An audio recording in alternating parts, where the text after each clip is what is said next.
বন্ধুগণ, সেদিনকার সেই কথাগুলো মনে হলে আজকের বিজয়ের যে আনন্দ, সেই আনন্দ সত্যি ম্লান হয়ে আসে। আমরা দেখেছি সেদিন শান্তি সেনের স্ত্রী, তার পুত্রবধূ এবং তাদের পড়শি হানিফা বেগমকে তুলে নিয়ে গিয়ে তৎকালীন রক্ষী বাহিনী দিয়ে কিভাবে তারা 21 দিন নির্যাতন করে তারা পাঠিয়ে দিয়েছে।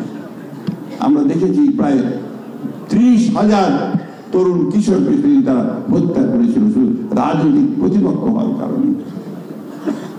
যাই হোক, মানুষের আকাঙ্ক্ষা, মানুষের ইচ্ছা, আল্লাহর অশেষ রহমতে সেখান থেকে আমরা মুক্তি পেয়েছিলাম। এবং সেদিন কিন্তু সামনে এসে সেই 7ই নভেম্বরের সিপাহী জনতার বিপ্লবের মধ্য দিয়ে যে নেতা আবার আমাদের সামনে এসে দাঁড়িয়েছিলেন, আমাদেরকে পথ দেখিয়েছিলেন, তিনি হচ্ছেন আমাদের শহীদ প্রেসিডেন্ট জিয়াউর রহমান। সেদিনও তিনি সেই পতাকা সামনে তুলে নিয়ে এসেছিলেন, সেই স্বাধীনতার পতাকা। তিনি আজকে সংস্কারের কথা অনেকে বলছে, সংস্কার আমরাও দিয়েছি, আমরাও যাচ্ছি, সবাই চায়, কিন্তু প্রথম সংস্কার শুরু করেন শহীদ প্রেসিডেন্ট জিয়াউর রহমান। তিনি বহুদলীয় গণতন্ত্র প্রবর্তন করেন একদলীয় শাসন ব্যবস্থা থেকে। তিনি সেই একটা বদ্ধ অর্থনীতিকে, যে অর্থনীতি বন্ধ হয়ে গিয়েছিল ভ্রান্ত সমাজতান্ত্রিক ধারণা থেকে, তিনি সেটাকে মুক্ত বাজার অর্থনীতি নিয়ে আসেন, মিশ্র অর্থনীতিতে নিয়ে আসেন। আজকের যে বাংলাদেশ, যে বাংলাদেশে আমরা দেখছি আগের চাইতে উন্নত বাংলাদেশ, যে বাংলাদেশে আমরা দেখছি এখন যে আমাদের বোনেরা মায়েরা তারা কাজ করছেন কারখানাতে, আমাদের রপ্তানি হচ্ছে, আমাদের ভাইয়েরা তারা বিদেশে যাচ্ছে কাজ করার জন্য, সেই বাংলাদেশের সূচনা করেছিলেন শহীদ প্রেসিডেন্ট জিয়াউর রহমান। সেদিন আমাদের মেয়েদের মায়েদের চাকরির সূচনা করে দিয়েছিলেন শহীদ প্রেসিডেন্ট জিয়াউর রহমান। এই বিষয়গুলো হচ্ছে সংস্কার। শিক্ষা ব্যবস্থায় আমূল পরিবর্তন নিয়ে এসেছিলেন সংস্কারের মধ্য দিয়ে। তিনি শিল্পে পরিবর্তন নিয়ে এসেছিলেন সংস্কারের মধ্য দিয়ে। কৃষিতে দ্বিগুণ উৎপাদন করেছিলেন সংস্কারের মধ্য দিয়ে। আমি এই কথাগুলো বলছি যে আজকে অনেকে অনেক কথা বলে, যে কথাগুলো বলবো দয়া করে পেছন দিকে তাকান।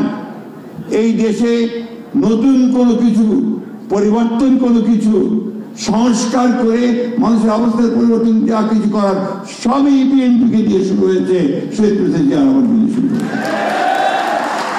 একইভাবে আমাদের নেত্রী যিনি পতাকাটা তুলে ধরেছিলেন, সেই শহীদ প্রেসিডেন্ট জিয়াউর রহমানের শাহাদাতের পরে সেই নেত্রী তিনিও আবার এই দেশে সংসদীয় গণতন্ত্রের সংস্কার নিয়ে এসেছিলেন, গণতন্ত্রের সংস্কার করে নিয়ে এসেছিলেন। তিনি মহিলাদের শিক্ষা ব্যবস্থা সংস্কার করেছিলেন, তারা ক্লাস 12 পর্যন্ত পড়তে পারবে, কোনো বেতন দিতে হবে না। এমনকি মেয়েদেরকে যেন প্রাইমারি স্কুলে পাঠানো হয়, সেই জন্য তাদের জন্য আলাদা ভাতার ব্যবস্থা করেছিলেন। আপনাদের অনেকে মনে থাকার কথা, আমি জানি না মনে আছে কিনা, ফুড ফর এডুকেশন, শিক্ষার বিনিময়ে খাদ্য কর্মসূচি চালু করেছিলেন শহীদ প্রেসিডেন্ট আমাদের দেশের খালেদা জিয়া। আজকে এই জিনিসগুলো আমাদেরকে কিন্তু বারবার মনে করতে হয়, মনে করিয়ে দিতে হবে। আমাদের কষ্ট হয় যখন কিছুক্ষণ আগে খান ভাই যেটা বললেন যে পদগুণে, কি যেন খান ভাই, পদগুণে বুদ্ধিমান আর পতাকা গুণে শক্তিবান। তারা যখন আমাদেরকে আপনার এই সংস্কার বিষয়ে শিক্ষা দিতে আসে, 2016 সালে দেশনেত্রী বেগম খালেদা জিয়া, তিনি 17 সম্ভবত 17 সালে তিনি প্রথম ভিশন 2030 করে সংস্কার নিয়ে এসেছিলেন। ভিশন 2030 নতুন চিন্তা ভাবনাগুলো তখন তিনি নিয়ে এসেছিলেন। রেইনবো নেশন, দ্বিকক্ষ বিশিষ্ট, দুঃখিত, দ্বিকক্ষ বিশিষ্ট পার্লামেন্ট, তখনই তিনি সামনের দিকে কথা প্রস্তাব নিয়ে এসেছিলেন সামনে। এই বিষয়গুলো আমাদেরকে মনে করতে হবে। আর আবারও আমাদের নেতা যিনি আমাদের এখানে বসে আছেন সামনে, তার নেতৃত্বে, তার নির্দেশে আমরা 31 দফা কর্মসূচি আমরা জাতির সঙ্গে তুলে ধরেছি। সেটা সম্পূর্ণ হবে সংস্কার। এই 31 দফার পরে আর কোনো সংস্কার বাকি থাকে না, সব দিক থেকে নেওয়া হয়েছে। নির্বাচন কমিশন, আমরা বলেছি যে আপনারা নির্বাচন কমিশনে সেই বিষয়গুলি আসা উচিত নির্বাচন সংস্কার হিসেবে, যে যেন পার্মানেন্ট একটা পথ, একটা চিরস্থায়ী পথ পাওয়া যায়, যেখানে আমরা ধীরে কোনো গোলযোগ ছাড়াই আমরা নির্বাচন অনুষ্ঠিত করতে পারবো, একটা সিস্টেম এভলভ করতে পারবো, যে সিস্টেমটা আমাদেরকে পিসফুল ট্রান্সফার অফ পাওয়ার দেবে। সেটা আমরা বলেছি। আমরা বলেছি পার্লামেন্টে কে দ্বিকক্ষ বিশিষ্ট করার জন্য, এককেন্দ্রিক না করার জন্য। আমরা বলেছি প্রেসিডেন্ট এবং প্রধানমন্ত্রীর যে ক্ষমতা, তাকে আপনার ভারসাম্য করে রাখতে হবে। আমরা বলেছি একজন ব্যক্তির দুইবারের বেশি প্রধানমন্ত্রী, পরপর দুইবারের বেশি প্রধানমন্ত্রী হওয়া উচিত নয়।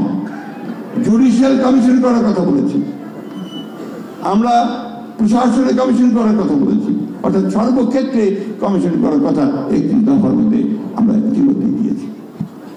তো সুতরাং ওই কথাগুলো বলবেন না। আমরা আসলেও আমরা পুরোপুরিভাবে আমরা একটা সংস্কারের প্রতি সেই সংস্কারগুলো দিয়েছি। আসুন আমরা আমাদের ভারপ্রাপ্ত চেয়ারম্যান তারেক রহমান সাহেবের সেই যুগান্তকারী 31 দফা, সেই 31 দফার কর্মসূচিকে আমরা সামনে এগিয়ে নিয়ে যাই।